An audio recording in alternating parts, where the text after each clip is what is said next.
Working in Nintendo during the early 80s must have been fun. They found their niche in the American arcade market with Donkey Kong, and expanded their way to the gamers on the go with the Game & Watch series. And they were also about to find a mascot of their own in a certain carpenter from the Stubborn Monkeys game. Jumpman was the hero in Donkey Kong, soon becoming the villain in Donkey Kong Jr. After that, it seemed he was ready to break out on his own, and did so with Brother Luigi, and it became another smash, even during the troubling times of 1983. But every good-selling game would surely get ported, and Nintendo would bring their new hit to their G&W line. It's Mario Brothers. Jumpman's name turned to Mario. He went from carpenter to plumber and also hired his brother to help him out this time around. All the elements of fun, if you ask me. This Mario Bros. Game & Watch was released on March 14th, 1983, as a multi-screen port of sorts. Now, I'm unsure if that is the Japanese or American release date, because the arcade machine came out in July for both countries, but it could be either one in my mind, because if you were paying attention, it isn't exactly like the arcade, so it could have been made before. You'll have a second look later on if you need an additional glimpse. For now, we'll finish up glimpsing at the box that on two flaps says it's the Game & Watch multi-screen of Mario Brothers. And on the other two shows its model number, which number out of the millions I have.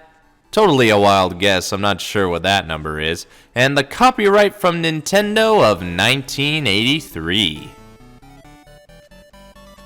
The back advertises other multi-screens in the series, though they look a little different, and we'll get to that in a bit.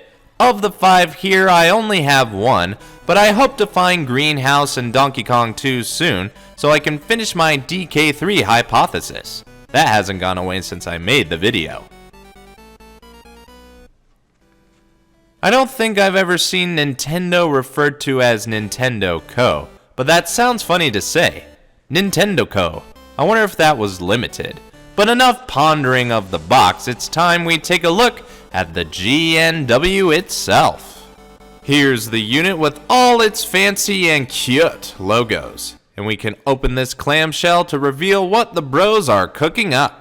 The interesting thing about this particular G&W is that the multi-screen game is horizontal, while most others were made in the vertical DS style. Of course, 2 others were made in the horizontal variety, Rain Shower and Lifeboat, which I don't have, but that's okay, because I think I have probably the best one of the 3.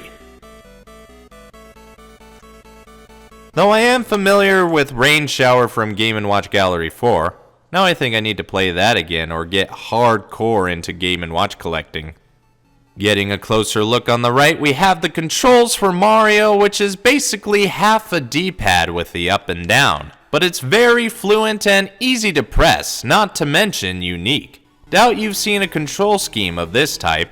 We also have the game and time options atop the Game & Watch and Nintendo logos.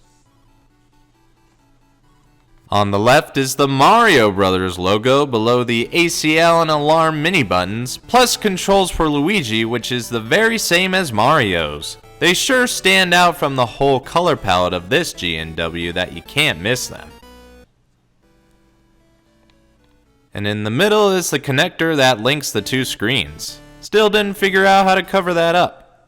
In time, we'll look at more of the game, but for now we must survey the back, which has your standard stuff like screws, the model number again, along with the copyright Nintendo 1983, patent pending, made in Japan, yada yada yada.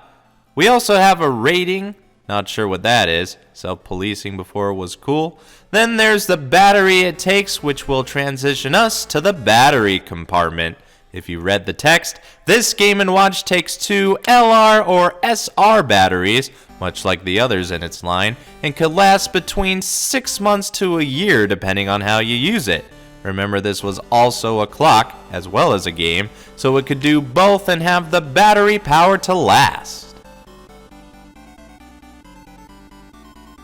Here's another number I'm unsure of, though it could be the serial number. Though it doesn't match what the box has, if anybody does have the Mario Brothers with the same number as the box, I'd be willing to discuss a trade.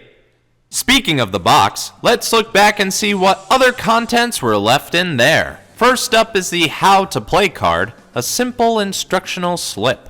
Not sure if it had a real manual, but it could be possible that I don't have it or do. Other cards include the signature warning concerning the connector, and the bright yellow-red caution card alerting you about the batteries and liquid crystal display. You know, standard things like that. Additionally, we have the battery seals to cover the battery compartment from the kids getting in. As you can see, those from this unit were never used, nor will they ever be, and it's amazing to see how fresh they still look. Lastly, there's a bag that can be used to house the G&W safely, if you are a bit paranoid, but for now we're gonna reopen it and finally play some more Mario Bros. I hinted at the game being a little different than its arcade counterpart, and it's actually quite different. So instead of being in the sewer fighting off turtles, crabs, and fireflies, Mario and Luigi are working at a bottling plant and have to move boxes of bottles up a conveyor belt and continue doing so until you've dropped 3 of them or so. When you get enough on the awaiting truck, you can have a break, but the action will keep getting faster and faster as you go along. For being vastly different, it's still very fun, and you can put another job on the resume of Mario and Luigi too. Bottlemen.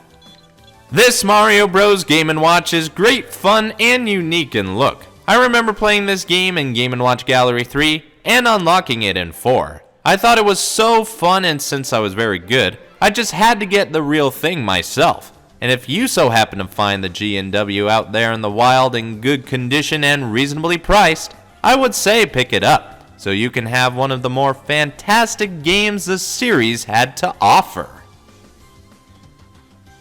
Though I would say you should grab any Game & Watch you can find. They're all unique and fun in their own way, but it'd be hard to top this one. It's Mario Brothers.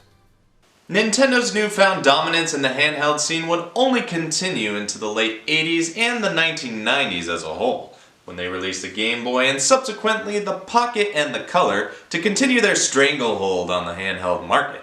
Now, of course, rival companies tried to outdo the Game Boy powerhouse. Sega had their Gear, Atari had the Lynx, but what about the others later on? And on the next episode, we'll start looking at those others. First up, a color handheld that was released on my birth year, brought to you by Shin Nihon Kikaku Corporation, better known as SNK. If you think I missed anything, please leave a comment. If you like what you see, leave a like. If you think others could get knowledge out of this, share this video. And if you want to see more, go ahead and subscribe.